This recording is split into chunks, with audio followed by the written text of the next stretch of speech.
In this tutorial, we'll walk you through the simple process of erasing your browsing history, cookies, and cache data in Safari, helping you maintain your privacy and free up storage space on your device.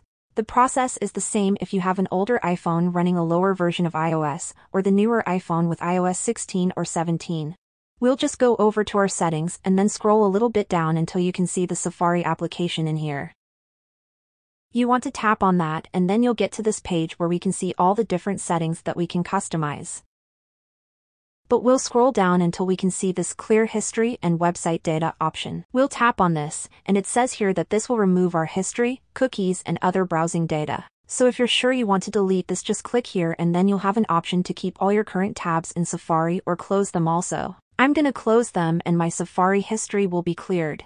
If I exit the settings now and open Safari, you will see that I don't have any browsing history in here and it's completely cleared.